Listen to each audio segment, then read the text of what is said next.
Bonjour à tous. Alors, petite vidéo, pas dire grand chose, hein, c'est pour pouvoir vous montrer, sur ceux qui n'ont jamais vu comment c'était à l'intérieur d'une télécommande XP, alors que ce soit Deus ou Oryx, l'intérieur sera le même. Hein. Donc je vais vous montrer pourquoi je devais la démonter. Alors démonter, j'ai commencé parce qu'il y a déjà les 4 vis qui sont là. Tout simplement parce que, retour de plage, parce que vous arrivez à voir dans les rainures, il y a du grain de sable. Pourtant il y avait la protection pour éviter que justement le sable et tout ça rentre. Et ben ça rentre quand même, c'est vicieux. Alors pourquoi j'enlèverai pas ou quoi? Ça me gêne. Pourquoi j'enlève? Ça me gêne parce que regardez, je connecte. Dès qu'il va reconnecter le disque, vous entendez? Alors sur le moment, on dit hop, c'est pas grave parce que si on passe quelque chose devant le disque, ça sonne quand même. Hein. Mais bon, c'est pas très bon pour l'haut-parleur, la vibration de l'haut-parleur. Au risque à la longue que le grain de sable le perce, le parleur. Donc on va aller nettoyer tout ça.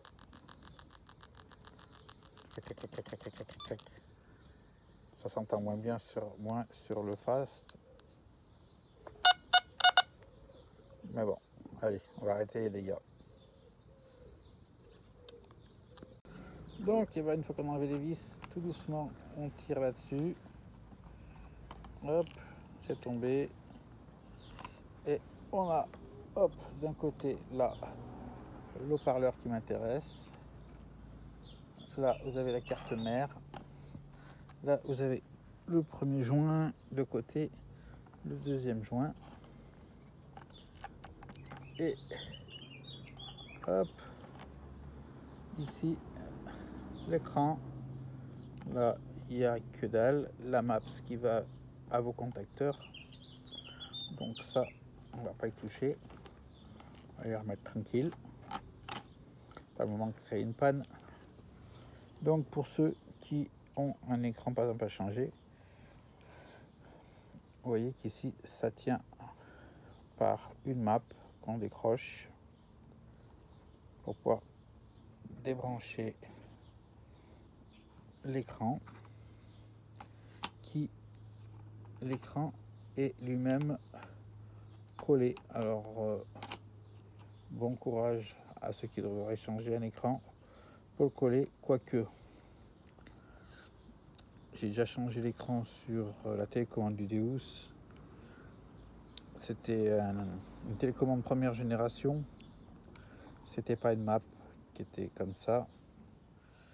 C'était en fin de compte l'écran avec toute une rangée de soudure sur la carte mère. Et il a fallu tout dessouder et tout ressouder le nouvel écran.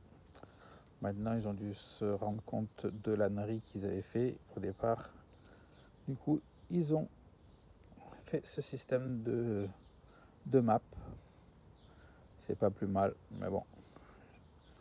Vraiment, vous êtes sûr que quand vous devez décoller l'écran, il n'y a pas intérêt d'abîmer la carte mère, sinon vous en avez pour 400 € de télécommande. Allez, je vais décoller tout doucement ça là, et puis je vais nettoyer dessous. Pour le décoller, il faut tordre un peu la télécommande, comme ça. Vous faites le tour, et vous allez voir que la colle se défait, se décolle là. Et en allant tout doucement, vous allez arriver à le sortir. Vous allez soulever, machin, on relève. Et qu'est-ce qu'on voit? C'est pas en fait compte le sable qui me le fait zozoter. C'est tout simplement, vous pouvez voir sur la corolle du centre de haut-parleur, c'est de la limaille qui est passée. Bon, on va en profiter pour enlever le sable qui est là. Enlever la limaille sans percer la membrane. Et puis je remonte un petit peu de pistolet à colle et c'est reparti. Donc pour enlever la limaille de l'haut-parleur, eh ben, il y a un dicton qui dit faut vaincre le mal par le mal. Donc sur le haut-parleur, il y a un aimant qui est là sous l'étiquette. C'est lui qui a tiré la ferraille.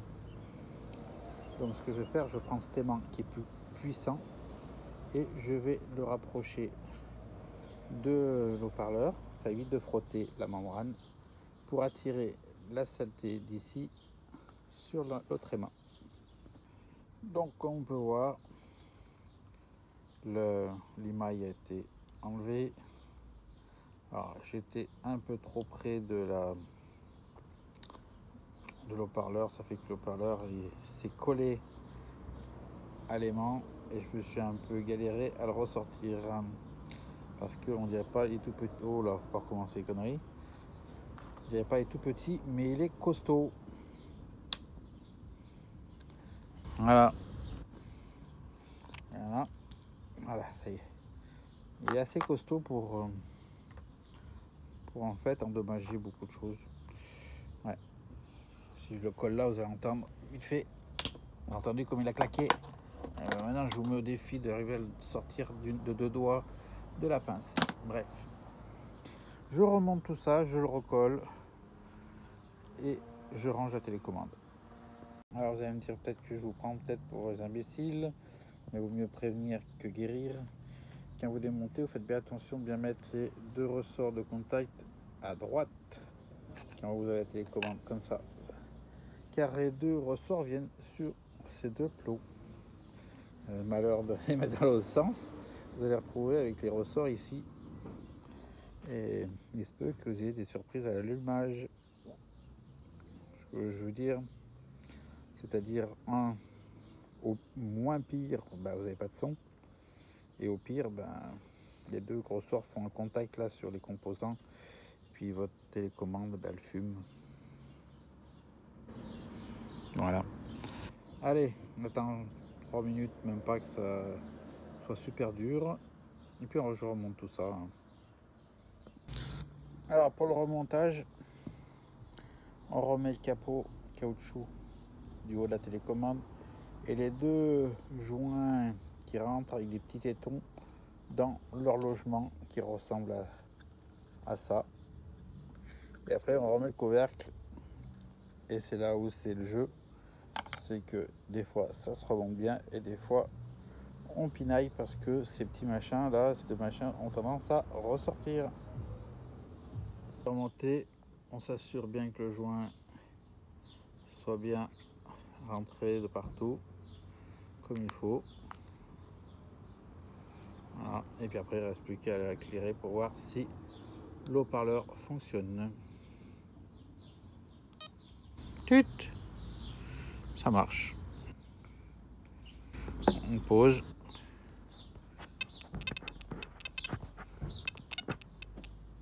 Et là, vous écoutez bien, on a vraiment le son classique du zozotement. C'est du fer, c'est normal. C'est ce que j'avais sous la main. C'est pas une pièce sous la main. Et donc pour finir cette vidéo, j'ai pris une pièce. Et on va voir si le son est clair.